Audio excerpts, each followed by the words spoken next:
So hello again.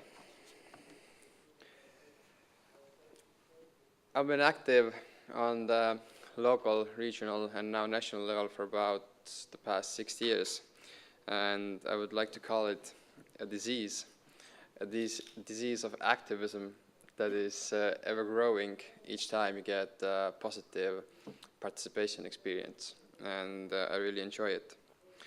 And as Laurie, I'm not going to give somewhat of a formal speech.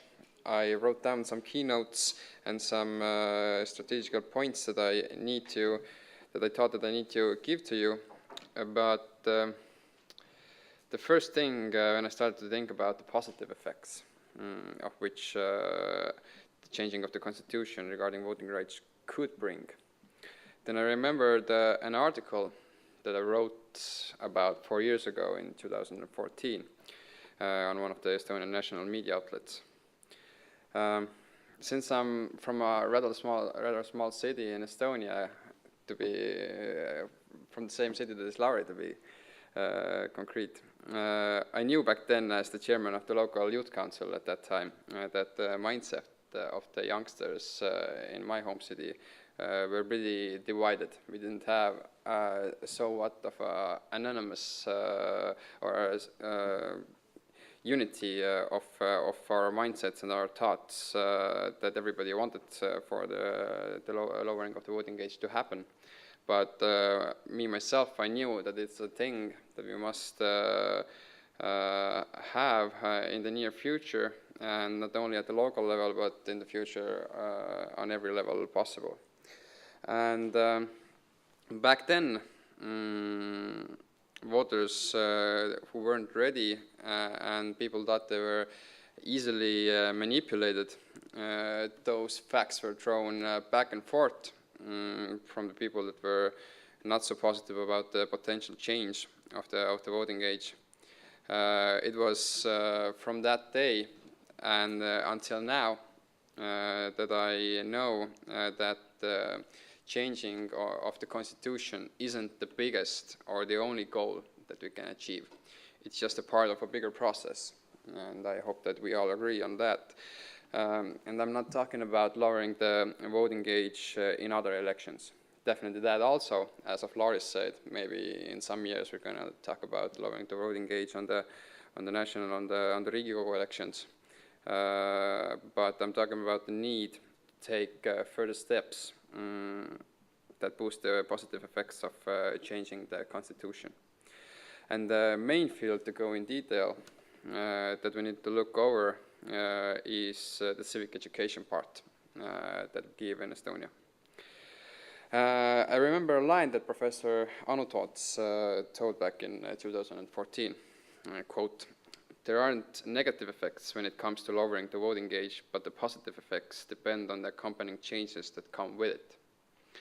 And it's a golden sentence, I think, because, as I said, it's not the only goal to change the voting age, but we need to adapt different processes with it.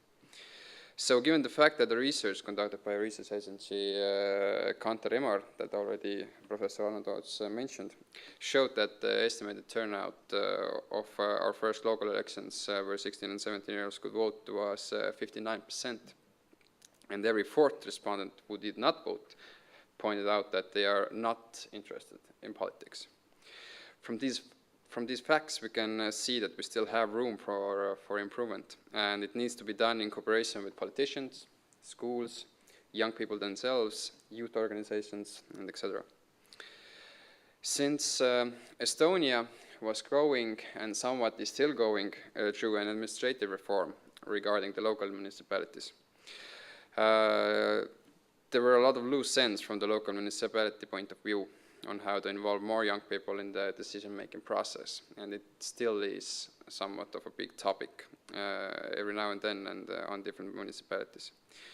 By now, the local municipalities are almost getting a hang of the new system, where you have to manage a larger area, more residents, more topics on which you have to provide, since the new system promised that municipalities will be stronger and have more resources to raise the quality of services. Unfortunately, youth work and youth participation is often one of the last things that a mayor or city council thinks of. And I know this in fact because I've been on the field for so many years, and I am still on the field. Every day I speak with the local municipalities and the city council members. So to conclude my part and to really answer the question that was raised, what would the possible positive outcome for local level youth participation be? If we want that youth participation on the local level would improve, and we could see a rise of civic engagement overall, we have to think, especially from the political side, that we cannot afford to give attention to young people only briefly before each elections, but further steps need to be taken to engage youth even more to the democratic processes between election periods. We need to send a bigger message by the state, which encourages decision makers to more actively engage young people. Make the first steps, and not only to develop the local youth council network and the youth organization network in Estonia, but to develop new participation methods to involve more people to the process and let them see the positive outcome of being the change that they want to be, that we all want to see in Estonia from the youth point of view. And I think that now, after these changes, it's the perfect time for empowering young people to tell their mind and to get the positive participation experience, which leads to a broader civic engagement and more involvement of youth. Thank you.